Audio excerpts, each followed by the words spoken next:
बिस्मिल्लाहिर्रहमानिर्रहीम। प्यारे बच्चों, अस्सलाम वालेकुम। गौहर पब्लिशर्स की जानिब से खुश आमदीद। हमारा स्लोगन है redefining the geography of education through digital resources for conceptual learning. मेरा नाम साजिदा नूर है। आज के इस वीडियो लेक्चर में हम गौहर निदाए उर्दू जमात सोम का सबक नंबर 17 ज़लज़ला की मश्क शुरू करेंगे। तो प्यारे बच्चों, जल्दी से अपनी किताब खोलें सफ़ा नंबर 130 पर। मश्क में हमारी पहली सरगर्मी है, आओ समझें।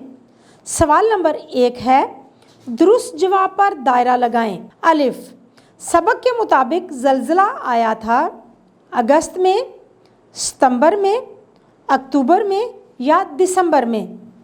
दुरुस्त जवाब है अक्टूबर में। बे, अब्बा जान इसलिए जल्दी घर आ गए थे कि घर में कोई काम था, गाड़ी ठीक कराना थी, ज़लज़ले वाले इलाके में जाना था या तबीयत ख़राब थी। दुरुस्त जवाब है ज़लज़ले वाले इलाके में जाना था।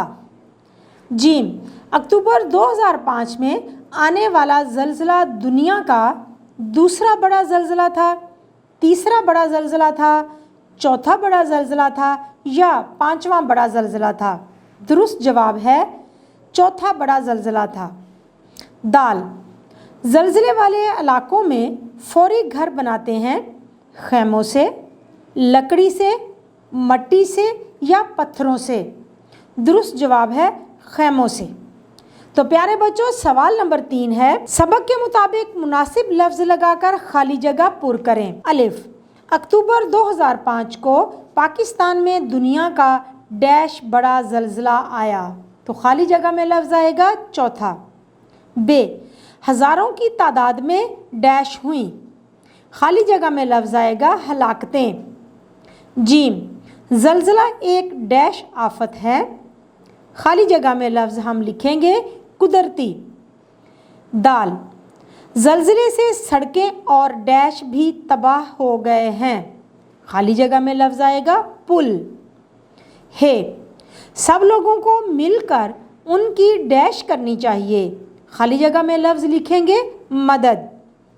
प्यारे बच्चों, सवाल नंबर 3 है, दुरुस्त जवाब पर सही और गलत पर क्रॉस का निशान लगाएं। अलिफ, ज़लज़ले से सिर्फ सरकारी इमारतों को नुकसान होता है। बिल्कुल गलत, इसके सामने हम क्रॉस का निशान लगाएंगे। बे, कुदरती आफतों का मुकाबला मिलकर ही किया जा सकता है। जी हाँ, बिल्कुल दुरुस्त, तो इसके सामने हम सही का निशान लगाएंगे। जीम, आफत में घिरे लोगों की मदद करना सिर्फ हुकूमत की जिम्मेदारी होती है। जी नहीं, हम सब की जिम्मेदारी होती है, तो इसके सामने हम क्रॉस का निशान लगाएंगे।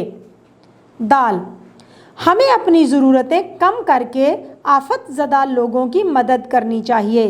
बिल्कुल दुरुस्त, तो इसके सामने हम सही का निशान लगाएंगे। प्यारे बच्चों, सवाल नंबर 4 है, सबक के मुताबिक सवालों के जवाब लिखें। हमारा सबसे पहला सवाल है, अलिफ, रिजवान के अब्बा जान उस दिन जल्दी घर क्यों आ गए थे। जवाब है रिजवान के अब्बा जान उस दिन घर जल्दी इसलिए आ गए थे क्योंकि उन्होंने ज़लज़ले वाले इलाके में जाना था। बे, ज़लज़ले से क्या क्या नुकसान होता है। जवाब है ज़लज़ले से सड़कें और पुल तबाह हो जाते हैं, इमारतों को बहुत ज़्यादा नुकसान पहुंचता है, बहुत से लोग फौत हो जाते हैं, बहुत से ज़ख्मी हो जाते हैं। जीम, ज़लज़ले या किसी और कुदरती आफत में हुकूमत के साथ आम लोगों की क्या ज़िम्मेदारी होती है। जवाब है ज़लज़ले या किसी और कुदरती आफत में हुकूमत के साथ आम लोगों की भी ज़िम्मेदारी होती है कि वो मरने वालों की तदफीन का बंदोबस्त करें, ज़ख्मियों और बेघर लोगों की रिहाइश, खुराक और लिबास का बंदोबस्त करें। दाल, ज़लज़ले वाले इलाकों में सबसे पहला काम क्या करना चाहिए। जवाब है ज़लज़ले वाले इलाकों में सबसे पहला काम ये होता है कि वहाँ पहुँचने के रास्ते बनाए जाएं ताकि ज़रूरी सामान और मदद करने वाले इदारों के लोगों को वहाँ तक पहुँचाया जा सके। प्यारे बच्चों, उम्मीद है कि आपको आज का ये वीडियो लेक्चर बहुत अच्छी तरह से समझ आ गया होगा। اپنے سبق کو دہرانا مت بھولیے گا. انشاءاللہ اگلی ویڈیو میں اگلے لیکچر کے ساتھ پھر ملیں گے. تب تک کے لیے اللہ حافظ.